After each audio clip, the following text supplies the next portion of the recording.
Hello 12th class बच्चों नमस्ते। हम लोग कंटिन्यूटी पढ़ रहे थे जिसमें उदाहरण 3 आगे हमें करना था। उदाहरण 1 और 2 आपने किया, आशा है बहुत अच्छे से समझ में आया होगा। उदाहरण 3 बहुत इम्पॉर्टेंट है बच्चों।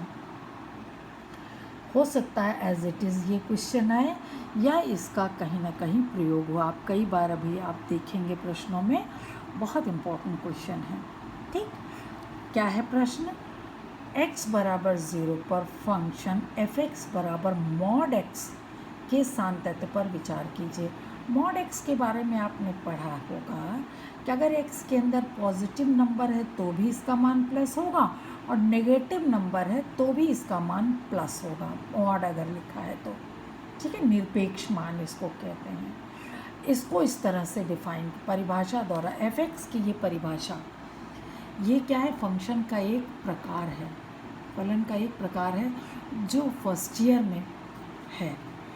शायद हमने आपको बताया कि नहीं बताया है, ये याद है आपको कि नहीं? f(x) बराबर मॉड x के सांतत्य पर विचार करने के लिए हमको सबसे पहले f(x) बराबर मॉड x की परिभाषा जाननी है। f(x) क्या है?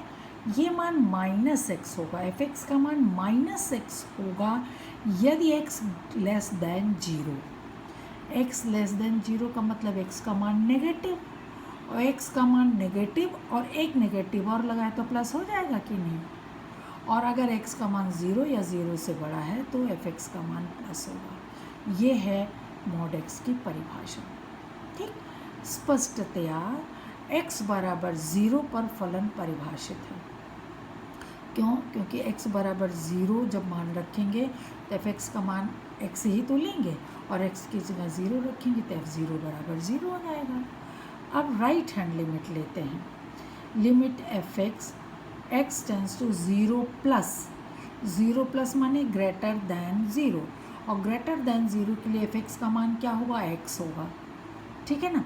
तो x की जगह क्या लिखेंगे? 0 प्लस h, और h टेंस टू 0 तो ये मान क्या होगा? 0 होगा। ठीक, और लेफ्ट हैंड लिमिट में limit f(x) x tends to 0 minus, और 0 माइनस का मतलब x नेगेटिव। x अगर नेगेटिव है तो f(x) बराबर -x होगा। क्या होगा? -x, और x की जगह हम क्या लिखेंगे? 0 माइनस h। जब इसको खोलेंगे तो ये क्या होगा? फिर प्लस हो जाएगा, माइनस माइनस क्या हो जाएगा? प्लस हो जाएगा। तो इसका भी मान क्या आ गया? 0। तो आप देख रहे f(0) भी और 0 प्लस पर भी और 0 माइनस पर भी तीनों मान क्या है? बराबर आए, इसलिए f(x) बराबर 0 पर संतत है। बेटा ये क्वेश्चन बहुत इम्पोर्टेंट है, इसको आप कई बार कर लीजिए। ये क्वेश्चन जब भी आएगा 2 नंबर 4 नंबर में आ सकता है। ठीक है ना? अभी चलिए हम उदाहरण 4 करते हैं। दर्शाइए कि फलन f(x) x² + 3 जबकि x not equal to 0, x 0 नहीं है तो f(x) का मान x² + 3 है, और अगर x 0 है तो f(x) का मान 1 है। हमें क्या बताना है कि x बराबर 0 पर ये संतत नहीं है। ठीक, तो सबसे पहले f(0) का मान हम निकालते हैं। f(0) का मान कितना आया? 1 आया। ठीक है ना? अभी इसको इस तरह भी कर सकते हैं। हम क्या निकाल रहे हैं? Limit f(x) as x tends to 0, और इसका मान निकालें खाली लिमिट, ना लेफ्ट ना राइट। तो हमारा मान क्या निकला? 3 निकलेगा। x टेंस टू 0 करेंगे तो चूँकि 0 नहीं है, टेंस टू 0 यानी 0 नहीं है, x बराबर 0 पर नहीं, 0 की तरफ बढ़ रहा है, यानी या तो 0 से कम है या तो 0 से ज़्यादा है। तो यही वाला फंक्शन का मान लिखा जाएगा, और जब x बराबर 0 रखेंगे तो ये मान कितना आ गया? 3 आ गया। अब फंक्शन की लिमिट ही 3 है और f(0) का मान 1 है, और दोनों बराबर नहीं है। इसका मतलब f(x) बराबर 0 पर संतत नहीं है। अभी आपको लेफ्ट हैंड लिमिट और राइट हैंड लिमिट निकालने की ज़रूरत नहीं है, लेकिन अगर आप इसको निकालते हैं और दिखाते हैं कि लेफ्ट हैंड लिमिट और राइट हैंड लिमिट तो बराबर है, लेकिन वह f0 के बराबर नहीं है। तो इसका मतलब x बराबर 0 पर संतत नहीं है। ऐसे भी कर सकते हैं, तो ये तो छोटा है, अगर 1 नंबर का प्रश्न हो तो आप यूँ ही कर दें, लेकिन अगर 1 नंबर से ज़्यादा का प्रश्न है तो आप ये दोनों भी दिखा सकते हैं, क्योंकि पूछा भी जा सकता है कि इस फंक्शन का अस्तित्व है कि नहीं। अगर ये पूछा जाता है कि इस फंक्शन का अस्तित्व है कि नहीं, तो उसके लिए left hand limit right hand limit बराबर होना चाहिए। अस्तित्व होने के लिए लेफ़्ट हैंड लिमिट और राइट हैंड लिमिट बराबर होना चाहिए, और ये बराबर है, तो ये आपको निकालना पड़ेगा। तो इसका मतलब ये इस फंक्शन का अस्तित्व तो है, लेकिन ये x बराबर 0 पर संतत नहीं है। ठीक है ना, x बराबर 0 पर अस्तित्व है इसका, लेकिन x बराबर 0 पर संतत नहीं है, क्योंकि f0 का मान इनकी लिमिट्स के बराबर नहीं है। बात क्लियर हुई? इस बात को कई बार सुन लीजिएगा जो मैं कह रही हूँ। अस्तित्व है कि नहीं यह भी पूछा जा सकता है कि फंक्शन का अस्तित्व x बराबर 0 पर है कि नहीं, तो आपको राइट हैंड लिमिट और लेफ़्ट हैंड लिमिट निकालनी पड़ेगी, और चूँकि दोनों बराबर है इसलिए अस्तित्व है। ठीक, और संतत है कि नहीं इसके लिए f0 निकालना पड़ेगा, जो कि इसके बराबर नहीं है, इसलिए संतत नहीं है। ठीक, अब उदाहरण 5, ये भी बहुत इम्पोर्टेंट है। ये 1 नंबर के प्रश्न में आता है और इसमें आपको तर्क देना होगा। ठीक है ना, उन बिंदुओं की जांच कीजिए जिन पर अचर फलन f(x) बराबर k संतत है। अब आपको एक विशेष बिंदु नहीं दिया है, हमें उन सारे बिंदुओं को ज्ञात करना है जिन पर अचर फलन किसको कहते हैं? f(x) बराबर k। f(x) बराबर k ये क्या है? अचर फलन है। और f(x) बराबर x अगर है तो वह तत्समक फलन होता है। आपको पीछे हमने फंक्शन जब पढ़ाया था तो उसमें बताया था f(x) बराबर x क्या है? संतत तत्समक फलन है। f(x) बराबर k ये क्या है? अचर फलन। फर्स्ट ईयर में फलनों के प्रकार दिए हुए हैं, उसमें f(x) बराबर k क्या है? अचर फलन। ठीक है ना, यह फलन सभी वास्तविक संख्याओं के लिए परिभाषित है, यानी x का मान हम कुछ भी रखें मान के आएगा, और k वास्तविक संख्या है ना, कोई कांस्टेंट नंबर है, तो इसका मतलब हर फंक्शन के लिए ये परिभाषित तो है ना, सभी वास्तविक संख्याओं के लिए परिभाषित है, और किसी भी वास्तविक संख्या के लिए इसका मान क्या है? k है। तो कोई भी संख्या, मान लीजिए c एक वास्तविक संख्या है, तो fc बराबर क्या होगा? k होगा, क्योंकि f(x) बराबर k है और इसमें कहीं x है नहीं, इसलिए x टेंस टू c इसका मान क्या होगा? लिमिट का मान क्या होगा? k होगा। और किसी भी वास्तविक संख्या c के लिए fc का मान भी k होगा। यानी चाहे राइट हैंड लिमिट ले चाहे लेफ्ट हैंड लिमिट ले, हर हाल में क्या होगा? मान k होगा। इसका मतलब फंक्शन f(x) बराबर k क्या है? हर वास्तविक संख्या के लिए संतत है। यही 2 लाइन लिखकर आपको तर्क से बताना है। ठीक है बच्चों, चलिए अब उदाहरण 6 करते हैं। सारे उदाहरण बहुत इम्पोर्टेंट है, उदाहरण ही सारे मेन हैं, यानी सारे क्वेश्चन आपको उदाहरण में दे ही दिए गए हैं। एक्सरसाइज में जो प्रश्न दिए हैं वो इन्हीं पर बेस्ड हैं। अब देखिए आ गया, तत्समक फलन के बारे में सिद्ध कीजिए कि वास्तविक संख्याओं के लिए तत्समक फलन, जिसको आइडेंटिटी फंक्शन कहते हैं, f(x) बराबर x प्रत्येक वास्तविक संख्या के लिए संतत है। जैसे f(x) बराबर k प्रत्येक वास्तविक संख्या के लिए संतत है, वैसे ही f(x) बराबर x भी प्रत्येक वास्तविक संख्या के लिए संतत है। मान लेते हैं कोई एक वास्तविक संख्या c है, तो fc बराबर क्या होगा? c होगा, है ना।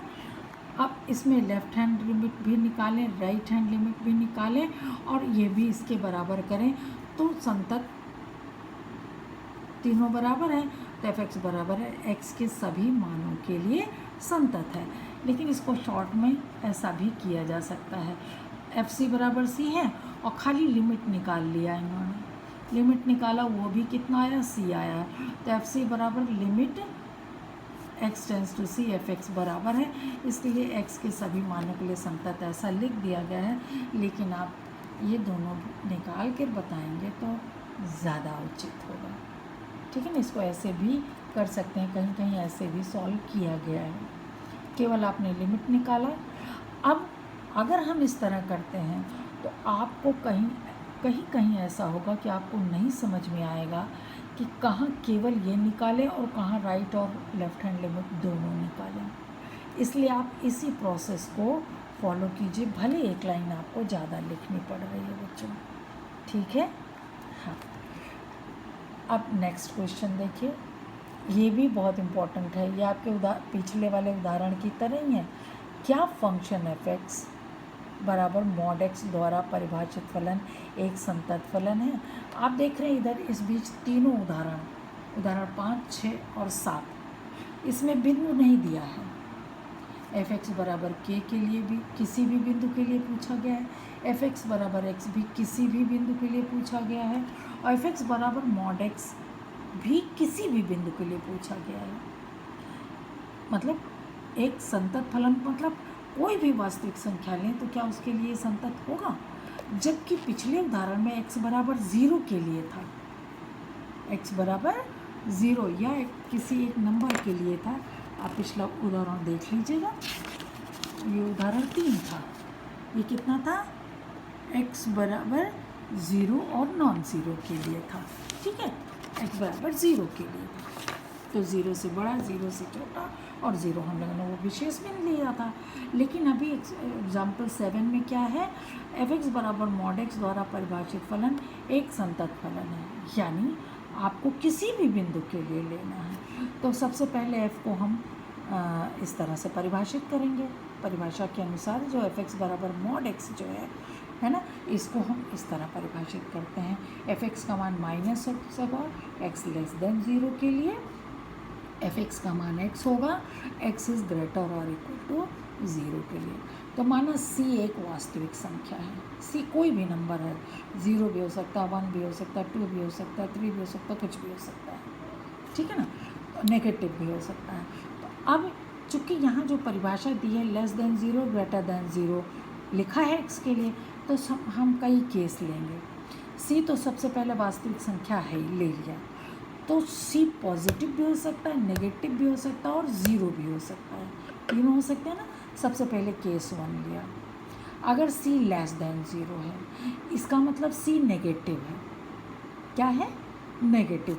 तो एफ सी बराबर एफ सी है ना, एफ एक्स बराबर -x, ये परिभाषा लेंगे तो एफ सी बराबर माइनस सी होगा, क्योंकि c नेगेटिव है, तो इसका मान कितना आ गया, c आएगा।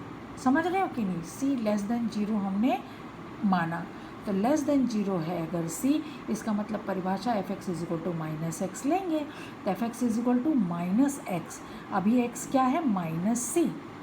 ठीक है ना, एफ सी बराबर यहाँ पर लिखेंगे -cx की जगह, तो कितना आ जाएगा, c मान आएगा। अब लेफ्ट हैंड लिमिट इसी c लेस देन 0 के लिए ही हमने लेफ्ट हैंड लिमिट निकाला। अभी c क्या है, c माइनस, यानी उस नेगेटिव मान में थोड़ा और कम किया, तो माइनस c माइनस h, ये समझ में आना चाहिए बच्चों। एफ एक्स की जगह क्या ले रहे हैं हम, नेगेटिव c, x की जगह नेगेटिव c, और वो भी क्या ले रहे हैं, नेगेटिव c होगा तो ये नेगेटिव मान होगा उसका, और लेफ्ट हैंड लिमिट ले रहे हैं इसलिए -h। इस लाइन को समझना बहुत इम्पोर्टेंट है। अब ये माइनस कॉमन ले लेंगे तो यहाँ प्लस हो जाएगा, h बराबर 0 रखेंगे तो मान कितना आ गया, c। अभी x tends to c plus, तो यहाँ -c में कुछ प्लस करेंगे, लेकिन ये मान क्या होगा, नेगेटिव ही की तरफ जा रहा है, इसलिए माइनस ही रखा जाएगा। c का मान 0 से कम है, ठीक है। और अगर 0 से कम है, मान लो -1 है, -1 में बहुत छोटी सी संख्या हम जोड़ेंगे तो भी तो 0 से कम ही होगा ना, -1 में कोई छोटी सी संख्या जोड़ेंगे तो भी तो 0 से कम होगा, यानी नेगेटिव होगा, है ना। तो इसलिए यहाँ माइनस लिखा गया है, क्योंकि परिभाषा क्या कह रही है कि अगर सी लेस देन 0 है तो उसका मान माइनस एक्स होगा, माइनस एक्स, और एक्स की जगह क्या है माइनस सी प्लस एच। ठीक, अब एच बराबर 0 करेंगे तो ये मान भी क्या आएगा सी।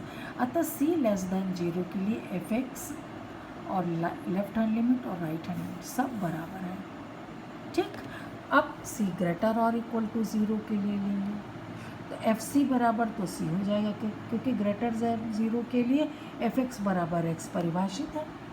अब left hand limit f x c plus, तो यहाँ सी प्लस एच होगा क्योंकि एक्स मान है ना, तो एक्स की जगह क्या लिखा जाएगा सी प्लस एच, एच बराबर 0 तो ये सी, इससे राइट हैंड लिमिट लेंगे वो भी सी। अतः तीनों बराबर हैं, अतः सभी वास्तविक संख्याओं के लिए एफ एक्स बराबर मॉड एक्स संतत है। वास्तविक संख्या हमने एक सी लिया, सी लेस देन 0 के लिए भी निकाला, सी ग्रेटर और इक्वल टू 0 के लिए भी हम लोगों ने मान निकाला, तो देखा कि हर हाल में एफ एक्स का मान उसकी लिमिट के बराबर है। अतः एफ एक्स बराबर मॉड एक्स प्रत्येक वास्तविक मान के लिए संतत है। ये बहुत इम्पोर्टेंट क्वेश्चन है। और इसी तरह से पूछा जाएगा केस 1 केस 2 लेकर। केस 1 क्या था, सी लेस देन 0 लिया, और केस 2 क्या लिया, सी ग्रेटर और इक्वल टू 0। अभी उदाहरण 8। उदाहरण 8 बहुत आसान है। एफ एक्स बराबर इतने के सांतत्य पर विचार कीजिए। सिंपल सा बहुपद है। सी कोई एक वास्तविक, जब भी कोई बिंदु ना दिया हो तो हम सी लेंगे। ठीक, कोई वास्तविक संख्या लेंगे तो एफ सी का मान यह आएगा, और सी प्लस भी निकालेंगे, सी राइट हैंड लिमिट भी और लेफ्ट हैंड लिमिट भी, और सबका मान कितना आया, एक ही आया।